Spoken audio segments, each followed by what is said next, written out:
নাম করে তারা ডেকে নিয়েছিল অফিসে ডেকে নেওয়ার পরে তাদের বিল্ডিং ফাটল ধরেছিল। সেই ফাটল ধরার কারণে তার বিল্ডিংটা ধসে পড়েছিল। প্রত্যেকটা শ্রমিক নামতে চেয়েছিল, কিন্তু মালিক পক্ষ তাদেরকে নামতে দেয়নি, তাদেরকে বাধা দেওয়া হয়েছে, গেটে তালা মারা দেওয়া হয়েছে। সেই জন্য তারা বিল্ডিং ধসে অনেক হাজার হাজার শ্রমিক ক্ষতিগ্রস্ত হয়েছে এবং নিহত হয়েছে। যারা আহত হয়েছে, অনেকের হাত পা ভেঙে গেছে, তারা পঙ্গু অবস্থায় আছে, তারা কোনো সুচিকিৎসা পায় নাই। কিন্তু তত্ত্বাবধায়ক সরকারের কাছে আমরা দাবি জানাই, যারা পঙ্গু হয়ে এখনো বেঁচে আছে তাদেরকে যেন সুচিকিৎসা দেওয়া হোক, তাদের যেন পুনর্বাসন দেওয়া হোক, তাদের প্রতি দৃষ্টি দেওয়া হোক।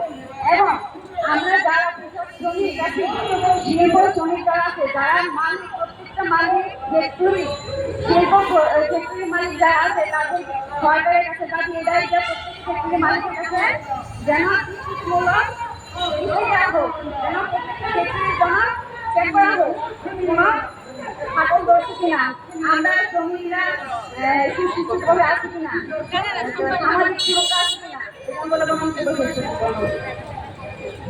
ধন্যবাদ সেলিনা আপাকে তার সংক্ষিপ্ত বক্তব্য রাখার জন্য।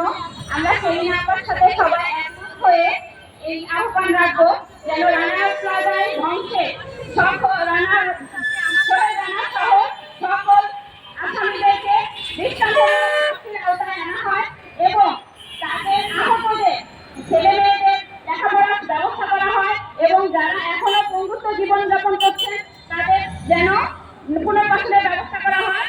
আমরা এই আহ্বান জানাবো আমাদের অন্তর্বর্তীকালীন সরকারের কাছে। এবার আমি আমাদের সংস্থার দপ্তর সম্পাদক সংস্থাকে তার সংক্ষিপ্ত বক্তব্য দেওয়ার জন্য অনুরোধ করব।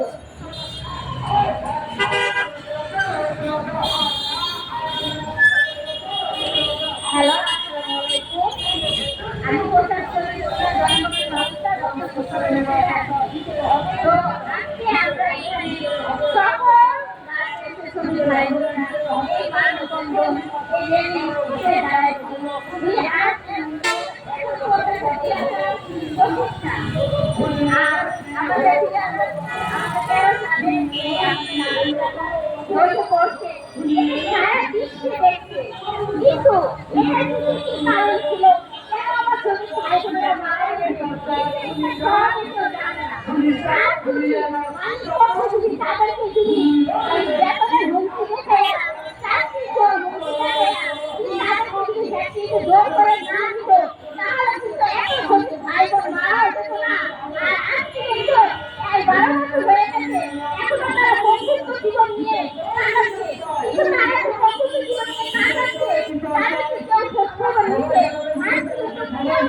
তাদেরকে খোঁজ খবর নেওয়া, তারা কিভাবে জীবন যাপন করছে।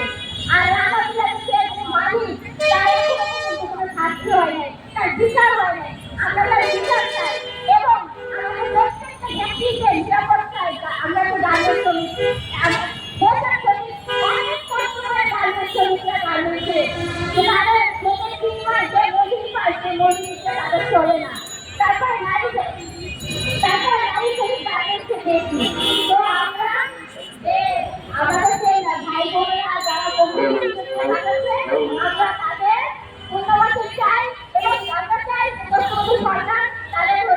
দায়িত্ব নিক এবং তারা ভালোভাবে চলুক